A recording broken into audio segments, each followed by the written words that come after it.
আপুনি এগৰাকী সাংবাদিক, অভিনেতা, অভিনেত্ৰী, মডেল হৈ কেৰিয়াৰ গঢ়িব বিচাৰে নেকি? যদি বিচাৰে তেন্তে যোগাযোগ কৰক নিউজ নাও। যোগাযোগৰ নম্বৰটো হৈছে 9954474988। উত্তৰ পশ্চিম যোৰহাট মাঞ্চুৰিয়ান কুংফু একাডেমীৰ খেলুৱৈয়ে অসম কুংফু প্ৰতিযোগিতাত অৰ্জন কৰিলে সফলতা। উল্লেখযোগ্য যে গুৱাহাটীৰ পল্টন বজাৰৰ গোৰ্খা ভৱনত অলপতে অনুষ্ঠিত হোৱা 13 সংখ্যক অসম কুংফু প্ৰতিযোগিতাত যোৰহাট জিলাৰ উত্তৰ পশ্চিম যোৰহাট মাঞ্চুৰিয়া কুংফু একাডেমীৰ খেলুৱৈসকলে সফলতা অৰ্জন কৰিছে। মাঞ্চুৰিয়ান কুংফু একাডেমী আমাৰ 12জন খেলুৱৈ গৈছিলে। 12জনে ব্ৰঞ্জ, চিলভাৰ, গ'ল্ড পাইছে আৰু লগতে আমাৰ ছেকেণ্ড বেষ্ট টিম পাইছোঁ অল আছাম, আৰু আপোনাৰ ডিচিপ্লিন ট্ৰফি পাইছোঁ লগতে, আৰু নেশ্যনেল চিলেকশ্যন গেম আছিলে এইটো নেশ্যনেলৰ কাৰণে। দিল্লীত আছে নেশ্যনেল, আপোনাৰ 24, 25, 26, 27 তাৰিখলৈকে দিল্লীত আছে। আমাৰ সকলোৰে চিলেকশ্যন পাইছে, 12জনে চিলেকশ্যন পাইছে। সকলো ভগৱানৰ ওপৰতে আশীৰ্বাদ, যদি সকলোৱে আশীৰ্বাদ কৰে তেতিয়া নেশ্যনেলত ভাল ফল পাম বুলি আশা ৰাখিছোঁ।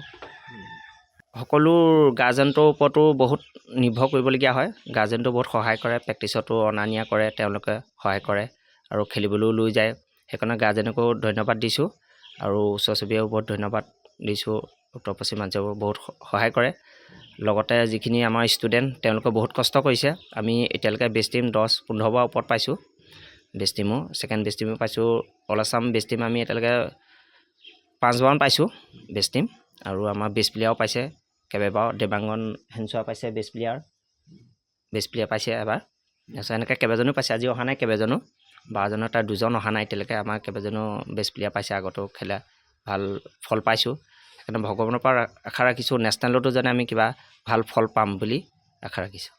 আমাৰ 2005 চনতে মই প্ৰতিষ্ঠা কৰিছিলোঁ। মোৰ লগৰ বন্ধু এজনো আছিলে, তেওঁৰ সৈতে আমি একেলগে প্ৰতিষ্ঠা হৈছিলোঁ, প্ৰশান্ত গায়ন। তেওঁ মই 2জনে একেলগে প্ৰতিষ্ঠা কৰিছিলোঁ। আজিও দেশ চলি আছে এতিয়া বৰ্তমান। আগবঢ়াই মানে গাৰ্জেনৰ ওপৰতো বহুত নিৰ্ভৰ কৰিবলগীয়া হয়, প্ৰেক্টিছৰ ওপৰতে। মেইন প্ৰেক্টিছখিনিয়ে সকলো গাৰ্জেণ্টে প্ৰেক্টিছত টাইমৰ মতে আনিলে, প্ৰেক্টিছ কৰিলে, খেলৰ সময়খিনি তেওঁলোকে সহায় কৰিব লাগিব, তেতিয়াই আমি বহুত আগবাঢ়ি যাব পাৰোঁ। সেইকাৰণে মই গাৰ্জেণ্টলৈ অনুৰোধ কৰিছোঁ যেনে প্ৰেক্টিছ ৰেগুলাৰ হয়, আৰু তেতিয়াহে আমি ভাল ফল পাম। প্ৰেক্টিছৰ অনুভৱ একো ফল নাপাম নহ'ব আমি। সেইকাৰণে অনুৰোধ কৰিছোঁ প্ৰেক্টিছলৈ যেনে ৰেগুলাৰ প্ৰেক্টিছ কৰিলে ভাল হ'ব বুলি আশা ৰাখিছোঁ। আমাৰ সপ্তাহত মোৰ ঘৰত 3 দিনকৈ হয়। আপোনাৰ মঙলবাৰে হয়, বৃহস্পতিবাৰে, শুকুৰবাৰে হয় আৰু দেওবাৰে হয়। বাকী মোৰ প্ৰাইভেট ক্লাছ থাকে বেছি। তেনেদৰে চলাই আছোঁ আৰু প্ৰশিক্ষণটো। ষ্টুডেণ্ট আছে আমাৰ বহুত দূৰতো আছে, কমাৰগাঁও, গায়নগাঁও, আপোনাৰ ঘৰফলীয়া, মালোৱালি, আপোনাৰ এলেংমৰা, গৰখীয়াদল, তাৰপিছত আপোনাৰ ৰিচাৰ্চো আছে। ৰিচাৰ্চৰ সৰু ল'ৰা এজন আছে আমাৰ লগতে, প্ৰিয়ম। তেওঁ এবাৰ ছেকেণ্ড পজিশ্যন পাইছে, ধুনীয়া খেলিছে। তাৰপিছত এনেকৈ আছে আমাৰ RLৰ আছে, আপোনাৰ পুলিবৰ আছে, যথেষ্ট আছে ষ্টুডেণ্ট মোৰ খেলিবলৈ যোৱা আৰু প্ৰেক্টিছো কৰিছে। মোৰ আনুমানিক 179টা আছে। ৰেগুলাৰ প্ৰেক্টিছ কৰি থকা 179টা আছে। এনেই হিচাপত 200ৰ ওপৰত আছে, এনেই ৰেগুলাৰ প্ৰেক্টিছ 179 মান আছে আৰু। প্ৰতিযোগিতাত একাডেমীৰ অনন্যা শইকীয়াই এটা সোণ, বাবলি বৰাই এটা ৰূপ, প্ৰিয়ম পাঞ্জল বৰাই এটা ৰূপ, প্ৰাঞ্জল প্ৰতিম দাসে এটা ব্ৰঞ্জ, পিংকু বৰাই এটা ব্ৰঞ্জ, দেৱপ্ৰিয়ম বৰাই এটা ৰূপ, পল্লৱ শৰ্মাই এটা ৰূপ, দেৱাংগন হেনচোৱাই এটা ৰূপ, সংযুক্ত গায়নে এটা ব্ৰঞ্জ, ৰিদীপ্তা বৰাই এটা ৰূপ, গোপাল দাসে এটা ৰূপ আৰু সিদ্ধাৰ্থ বৰঠাকুৰে এটা ৰূপৰ পদক লাভ কৰিবলৈ সক্ষম হয়। নমস্কাৰ, মোৰ নাম শ্ৰী দেৱাংগন হেনচোৱা।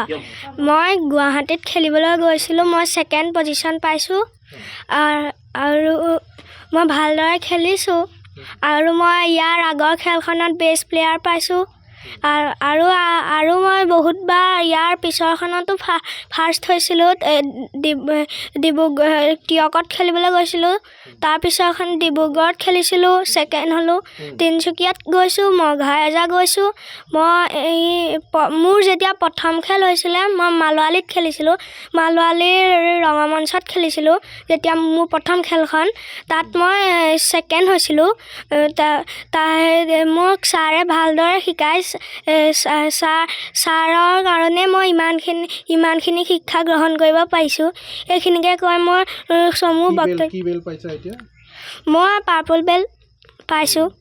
একাডেমীৰ মুখ্য প্ৰশিক্ষক তথা ব্লেক বেল্ট ডিগ্ৰীধাৰী উজ্জ্বল বৰাৰ তত্বাৱধানত প্ৰশিক্ষণ গ্ৰহণ কৰি থকা খেলুৱৈসকলে এই প্ৰতিযোগিতাত এনেদৰে সফলতা লাভ কৰিবলৈ সক্ষম হোৱাত যোৰহাটৰ ক্ৰীড়াপ্ৰেমী ৰাইজ গৌৰৱান্বিত হৈ পৰিছে। উল্লেখযোগ্য যে ৰাষ্ট্ৰীয় পৰ্যায়ৰ প্ৰতিযোগিতাতো উত্তৰ পশ্চিম যোৰহাট মানচুইৰা কুংফু একাডেমীৰ খেলুৱৈসকলে পূৰ্বেও সফলতা অৰ্জন কৰি যোৰহাটলৈ গৌৰৱ কঢ়িয়াই আনিবলৈ সক্ষম হৈছিল। নমস্কাৰ, মোৰ নাম শ্ৰী দীপ্তা বৰা। হয়। কি খেল খেলা তুমি? মই কম্ফু খেল গুৱাহাটীত অনুষ্ঠিত হৈছিলে খেল, কি পজিশ্যন পালা? ছেকেণ্ড পজিশ্যন পালোঁ। কি মেডেল পাইছা? Silver medal. তুমি ক'ত প্ৰেক্টিছ কৰা? মোক ছাৰে ঘৰত কৰাইগৈ। কোন ছাৰে? নাম কি? উজ্জ্বল ছাৰ। উজ্জ্বল ছাৰে। কেনেকুৱা লাগে এই খেল খেলি পেলাই? বহুত ভাল লাগে। আগলৈ কি হোৱাৰ সপোন আছে এই খেলৰ জৰিয়তে? আগলৈ এনেকৈ ভাল এটা হোৱাৰ সপোন আছে কম্ফু খেলৰ। মানে খেলুৱৈ হোৱাৰ সপোন আছে ন? অঁ। নামটো? অনন্যা শইকীয়া। কি খেল খেলা তুমি? কম্ফু। কোনে শিকাইছে তোমাক? উজ্জ্বল ছাৰ। উজ্জ্বল ছাৰে। কি বেল পাইছা? মই ব্ৰাউন বেল্ট। গুৱাহাটীত খেলিছিলা? গুৱাহাটীতো খেলিছোঁ। কি মেডেল পালা? মই ফাৰ্ষ্ট গ'ল্ড মেডেল। কেনেকুৱা লাগিছে এই গ'ল্ড মেডেল পাই? বহুত ভাল লাগিছে। আগলৈ কি হোৱাৰ সপোন আছে? এজন ভাল খেলুৱৈ হোৱাৰ সপোন আছে। প্ৰশান্ত গায়নৰ ৰিপৰ্ট, নিউজ নাও।